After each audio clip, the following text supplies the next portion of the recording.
Y este fue un artículo que encontré de Héctor López Molina en el blog Las Curiosidades de Quito. Y le doy su merecido crédito porque me parece muy interesante. Nunca intento apropiarme de nada. Esto está en ese blog, Las Curiosidades de Quito, y dice: los continuos escándalos quiteños llegaban a las cortes virreinales de Lima y Santa Fe, hoy Bogotá, y ruborizaban a la sociedad de lugares más conservadores de la propia presidencia de Quito, como Cuenca y Guayaquil. Incluso el Vaticano conocía de la mala fama de esta ciudad de placeres enclavada en los Andes americanos, pues hasta los sacerdotes convivían con mujeres y tenían hijos a los que reconocían públicamente.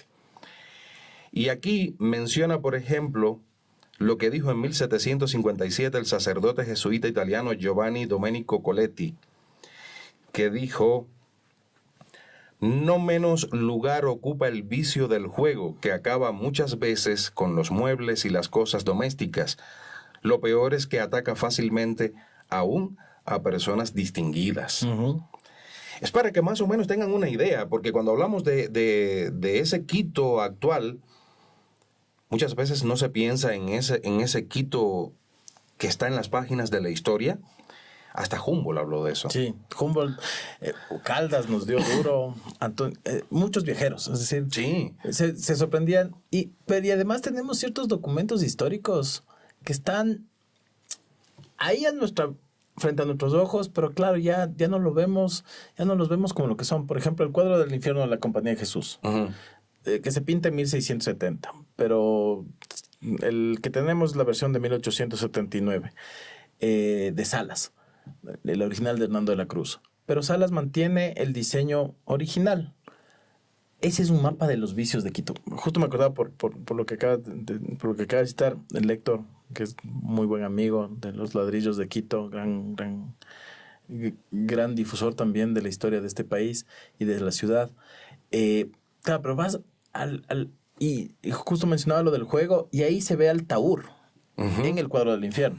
Y lo interesante del Taur que está en ese cuadro es que le cuelga del cuello el que posiblemente era el juego del que se habla ahí, que ahora ya no es un juego porque pierdes la cabeza acá. De hecho, ahora es un juego familiar de lo más inocente, que no pasa lo mismo en el Caribe, el dominó.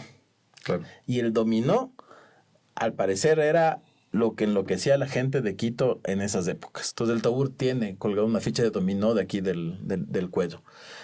Y te das cuenta, porque el cuadro te habla de muchas cosas que si están ahí, por algo debieron haber estado. Están los bailarines deshonestos colgados del techo del infierno de cadenas, como reces en el matadero, girando. Está la deliciosa. Está el impuro. Al impuro un demonio le quema, le escupe fuego en sus partes, en sus genitales. La deliciosa está llorando sola toda la eternidad. Está el borracho. Está el nefando, que el pecado nefando es la sodomía, la homosexualidad. Como decían los antiguos teólogos, es verter la simiente en vaso no competente. Está ahí. Entonces te dice, en esta ciudad pasaban cositas. Y luego están los testimonios de los viajeros. Ulloa se escandaliza y dice que incluso la gente que nació en la península vino acá a dañarse, porque hasta los que nacieron allá, acá se dañaron.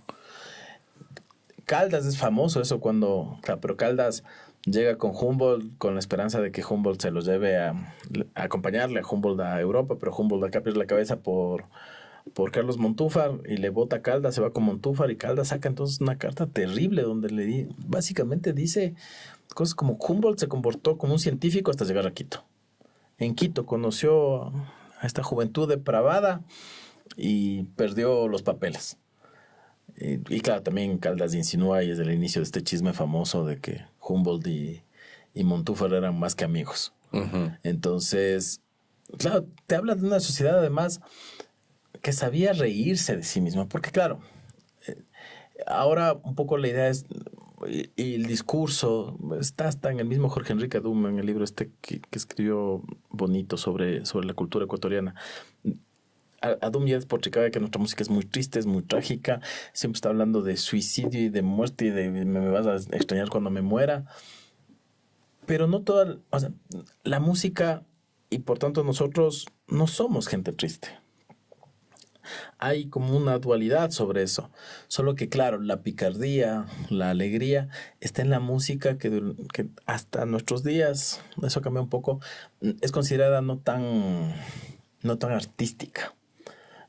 Porque, claro, el pasillo, el yarabí son ritmos más lentos, más melancólicos, más...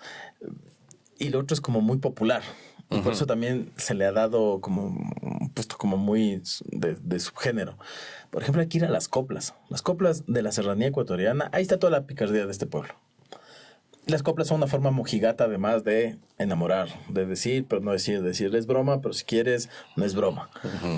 Y las coplas y las antiguas te dicen, hay unas maravillosas que por suerte desde Juan León Mera para acá mucha gente ha recopilado coplas y te hallas joyitas como, algunas yo las recito en ruta siempre. Las monjitas del convento presumen de ser doncellas. ¿Cuántas noches no habrán visto boca arriba las estrellas? Sobre el cerro se escucha un toro bramador. Por los cuernos bien se sabe que es el señor gobernador. Entonces, y hasta ahora, es decir, vas a los Inti Raymis, a los San Juanes, y oyes, y las mujeres también cantan unas coplas, porque claro, la idea de la copla es esa, lanzas la copla y ves si la recibe bien. Si la recibe bien, lanzas una copla con más picante.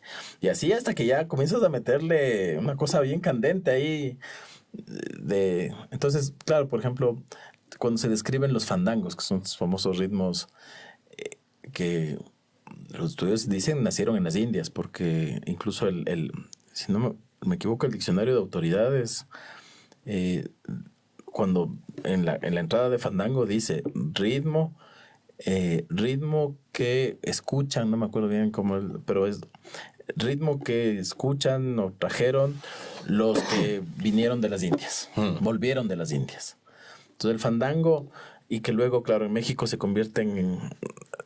adapta y se convierte en lo que ahora es el guapango y el mariache, le llamaban antes, que es el mariache actual, que en Colombia, en Venezuela también se convierten en fandangos, hay fandangos hasta en Bolivia. Y aquí también, y aquí se mezclan con la música más bailable, que son esta música que también después se va a convertir en sanjuanitos, en albazos y demás, y en los alzas. Y la gente, claro, las descripciones del baile es eso, es decir, que primero sonaban los fandangos y la gente cogía pañuelitos y comenzaba a jugar como si fueran fusiles, a dispararse coplas de un lado y del otro.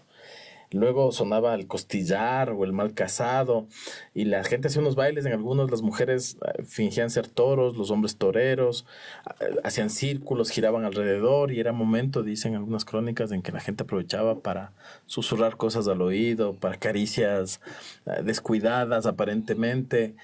Luego ya sonaban los alzas, los hombres ponían la rodilla al piso, las mujeres empezaban a girar y para darle alegría al baile los hombres pues levantaban las faldas para que agarren vuelo, pero también es un juego muy sensual. Y claro, esos alzas, por ejemplo, aún existen.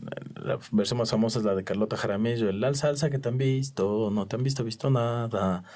Y luego vienen las coplas que también tienen esa picardía. Es como, hay una que a mí me gusta mucho porque se aplica a todas las épocas.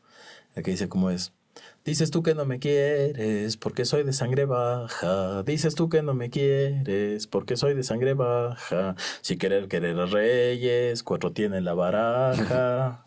O de burla la gente, la que dice como es: el galán la mujer que está bailando se parece a Santa Rita y el galán que le acompaña más parece alma bendita. Entonces te das cuenta que la gente bailaba, comía, bebía y se divertía un montón, y que había excesos, claro, porque lo que describe Héctor en su historia es que es real. Lees a Fernando Jurado Novoa en Historia de Calles y Casas, y sin desparpajo de los archivos históricos te salen cosas como: en tal casa de la Ronda vivía el cura tal, que vivía...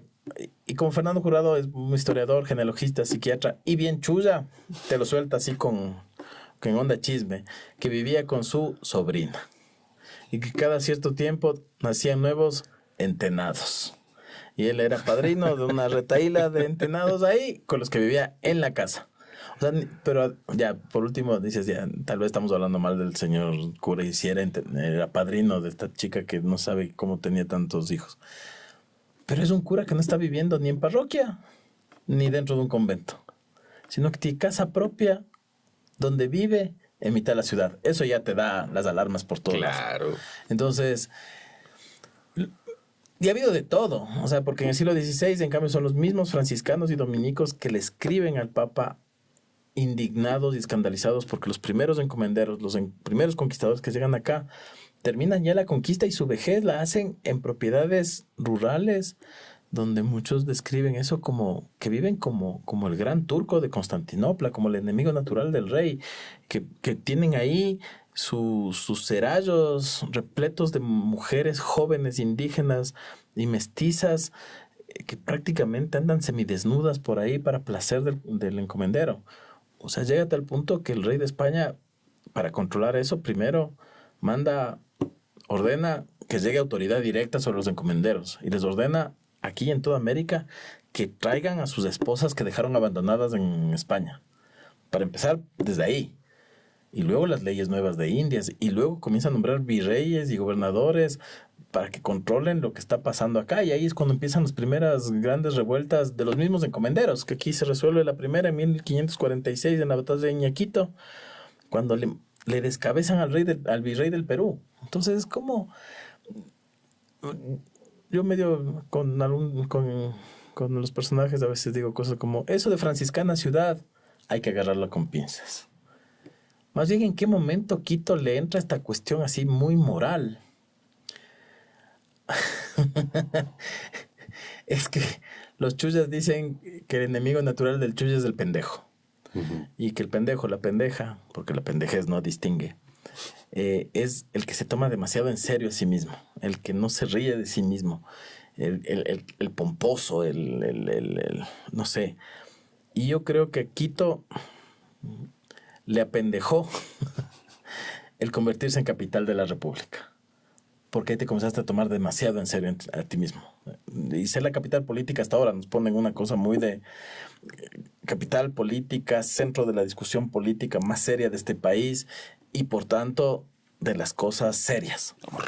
Somos responsables, somos el ejemplo del resto de la República, cosas así. Entonces, claro, porque esta cosa muy moral aparece, yo creo, con García Moreno, que va a marcar la política del siglo XIX. Claro. Entonces, ahí es donde, y en esta lógica de la construcción del Estado católico consagrado al Sagrado Corazón de Jesús, con Mariana de Jesús como además modelo de la mujer ecuatoriana, con este regreso de las órdenes religiosas para hacerse cargo de la educación, entras en una cosa muy, muy, muy, muy moral. El siglo XIX, en cambio, es una cosa muy moral. Y luego, el gobierno liberal de Eloy Alfaro es civilizatorio, es como donde hay que cortar todo lo incivilizado, claro, con un ojo puesto en Francia, ¿no? O en Europa, porque aún no era Estados Unidos, era Francia, era Europa, donde, claro, entra otro momento, no digamos moral, porque a veces la moral se une mucho a la idea de la religión, pero sí civilizatorio, es donde empiezan las políticas públicas higienistas más duras. Por ejemplo, ahí es cuando se sataniza guarapo, chicha y toda bebida de origen indígena, porque eso dice que embrutece a la gente. Hay una campaña enorme desde la prensa, desde todos lados, que eso es prácticamente del diablo, eso embrutece, eso hace que seamos incivilizados y todo. Y si la cuestión es beber, bebamos una bebida más civilizada. Y ahí es cuando la cerveza entra al país. Igual que en México. Entra para desplazar digamos, el equivalente a la cerveza acá, que sería el chaguarmisque y la chicha, y en México el pulque. Entonces eso queda fuera, vamos a beber bebidas civilizadas. Entonces hay mucho esto, y ahí un poco también lo alegre se ve como subversivo. Es chévere, por ejemplo, en la música nacional, estas composiciones de los soldados liberales antes que fueran gobierno, ¿no? En el siglo XIX, burlándose de los conservadores. Este pasillo Petita Pontón, que es esta señora viejita que casada con un militar, que se enamora de un capitán jovencito y le comienza a proponer amores. O el Mapa Señora, que ese es de entrada, porque el Mapa Señora, que fue censurado después, pero la versión original es divertidísima, pero también políticamente es compleja, porque dice que algo así como el de la mapa señora, la que se santificaba, el de la mapa señora, la que se santificaba, anoche durmió conmigo, de mañana comulgaba. Y claro, luego dice que el enredo en 9 meses explotó y que luego vino el Taitakura y el enredo bautizó y el de la mapa señora desenredada se quedó. Entonces, dices, sí te habla de un Ecuador y de una serranía muy alegre, muy de excesos, pero sí, excesos a puerta cerrada. Claro, Humboldt, de hecho, que lo mencionábamos hace un ratito y la encontré aquí, escribió: en ninguna ciudad he encontrado como en esta un ánimo tan decidido y general de divertirse. Uh-huh. Y lo dijo Humboldt, que anduvo el mundo entero. Sí, yo creo que el dato también es igual que ahora, igual que lo que nos pasa con el alcohol. A veces creo que nos azotamos demasiado. Yo mismo, esto es de experiencia personal. Solo cuando comencé a viajar, a vivir en otros lados y a conocer otras culturas, te das cuenta que la nuestra no es ni la más alcohólica del mundo, para nada. O sea, porque claro, a ratos te venden la idea aquí de que somos, pero ya la cosa más degenerada. Pero conoces otras culturas, o sea, ingleses. Yo en Madrid, cuando veía así que los trabajadores salían 9 de la mañana, paraba el bus del 9 de la mañana. Yo estaba yendo a la universidad. Paraba el carro de la basura y se bajaban los trabajadores, que eran todos ahí españoles. Se bajaban, entraban a un local a tomarse su primera caña de la mañana. Y decía, pues las 9 de la mañana, eso es mi país, eso es sacrilegio. O sea, te hubiera dicho, Pero sí, en cambio, nuestra relación con el alcohol, igual que con las diversiones, creo que es de exceso. Pero eso tiene que ver también con esta cuestión muy andina de que no te expresas mucho, no... claro, conservar las formas. Sí, es como muy hacia adentro, no terminas de expresarte, incluso corporalmente. Yo ahí sí, como teatrero, para mí, el primer trabajo con gente que recién está empezando es lograr que se vean a los ojos. Y un poco soltar el cuerpo, porque es una cosa muy así. Por eso también, cuando entras a conversar con alguien de cultura caribeña, desde Nueva Orleans y hasta Guayaquil, porque todo eso es medio caribe, y te comienzan a manotear y hablarte duro y todo, y uno comienza a ponerse como... no estoy adaptado a esto. No, esto es mucho para mí. Entonces, claro, como siempre estás en esta onda muy reprimida, si se quiere, el alcohol o el baile o la diversión se vuelve un desfogue que a ratos puede volver incontrolable. Una catarsis. Sí, es una catarsis. Entonces, es una catarsis necesaria. Claro. Ya, porque, digamos, claro, yo me sorprendí porque, obviamente, cuando era adolescente, niño, de familia tradicional, en barrio tradicional y todo, después, ya un poco creciendo, te das cuenta que ha habido una historia incluso de la salsa aquí, de salsotecas desde los 60 para acá, uh-huh. Que la gente, o sea, siempre ha habido, pero es como esto. Y yo digo, tiene su encanto, que todo es medio calladito, medio en secreto, y por eso a ratos se te abre una puerta y descubres un mundo en esta ciudad que no conocías y que decías, wow, que creo que es más o menos esa fascinación como la que le llegó a Humboldt. Es decir, claro. Llegas, porque lo primero, y supongo que Humboldt más que cualquier viajero actual, llegas a una ciudad conventual donde la gente además se viste de colores, no hay colores alegres, no es como, y bien tapaditos por el frío y la cosa, pero si llegas a, digamos, a conocerte con gente de la ciudad y hay confianza y te invitan a sus casas y a sus fiestas, la cosa es distinta. Ahí conoces otra cosa. Sí, ahí conoces otra ciudad. Sí, que yo diría que es la real. Sí.